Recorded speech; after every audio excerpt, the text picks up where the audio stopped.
Mun nimi on Tero Hiironiemi ja mulla on pyöräkuume. Tilanne ei ole ollenkaan niin paha. Mä oon käynyt pyöräkaupassa, mutta ei siitä ollut hirveästi apua. Tilanne elää koko ajan. Markkinoille tulee uusia pyöriä ja sitten vanhoista pyöristä tulee uusia versioita. Tällä viikolla myyntiin on tullut ainakin Propainin Eugene, uusi versio, todella hyvän näköinen pyörä. YT on keksinyt, että ne tekee sitten semmoisen Special Edition mallin, minkä ne nyt saa kasaa, ettei tarvitse myydä eijoota. Ihan fiksu idea sinänsä. Tämmönen Blaze Edition tullut. Siellä on Zepsi ja Itso molemmista kasattu semmonen fillari, minkä ne saa kasaa. Samalla tuossa pitää lenkillä taas käydä keräämässä motivaatiota. Mä ajattelin, että kokeillaan nyt tämmösiä tankorukkasia. Aloitetaan tuosta Propainin Eugene mallista. Pyörähän on todella hyvän näköinen. Todella hyvän näköinen runkodesigni. Ei voi muuta sanoa.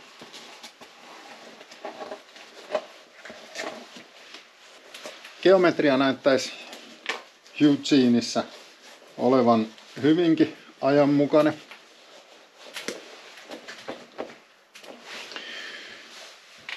Ja ulkonäkö, niin kuin sanoin, todella hyvän näköinen. Pyöriä saisi tonne jonnekin toukokuuhun. Ja täällä web-sivulla on tämmönen custom-osasto, missä pystyisi tekemään semmoisen, aloittaa tuosta niiden keskimmäisestä setupista, vaihtaa sinne Foxin 36 keulan ja DPX2 iskari, saadaan aika hyvä setti.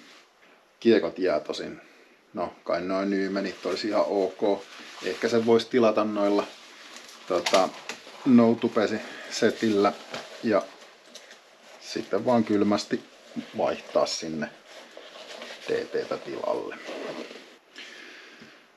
Seuraava uusi pyörämalli, mikä nyt on tullut tällä viikolla myyntiin, on tosiaan YT:n Special Editionit. Fiksu idea kasata pyörä niistä osista, mitä nyt sattuu tällä hetkellä saamaan.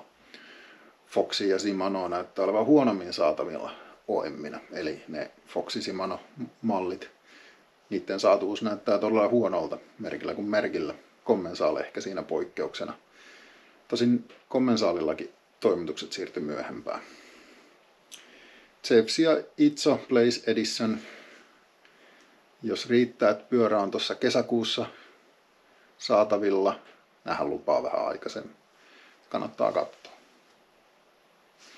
Sähköfillarimaailmassa Canyonilta tuli uudet sähköfillarit.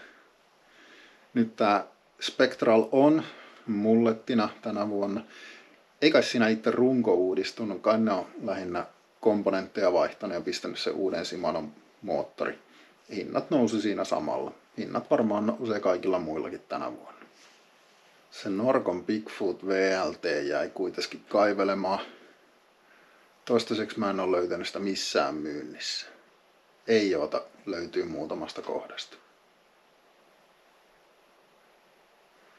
Mutta näillä mennään seuraavaan osioon. Mä lähden nyt lenkille. En tiedä kuinka kauan mä tarkenen tuolla.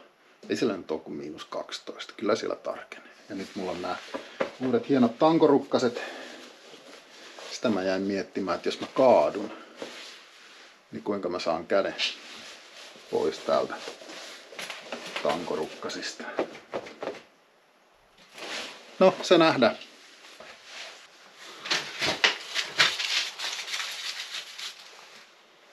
12 kilometriä 1 tunti, -15 astetta, aika kireä. Mitä tulee näihin tankorukkasiin, niin mun tuomio on, että ei jatkoa.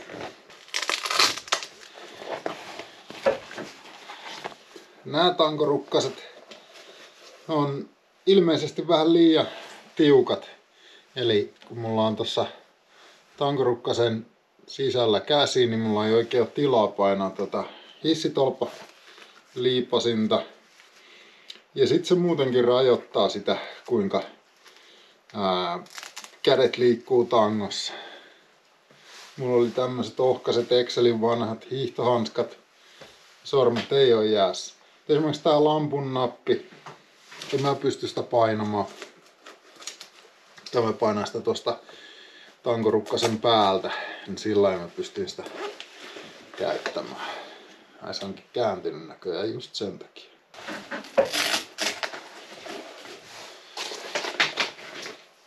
Siinä on aika huonosti tilaa jarruille ja sitten tosiaan hissitolpan vipu ja sitten toi vaihdevipu, mistä vaihdetaan kevyemmälle vaihteelle, niin sinne ei oikein tahdo sormi mahtuu.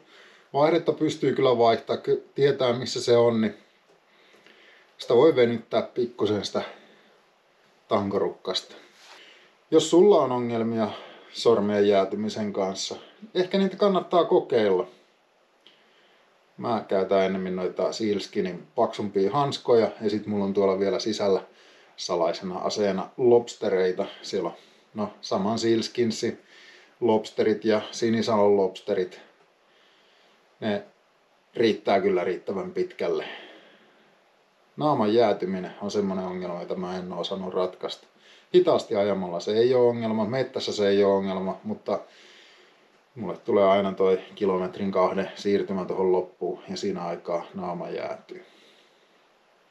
Se oli mun kokemus tankorukkasista.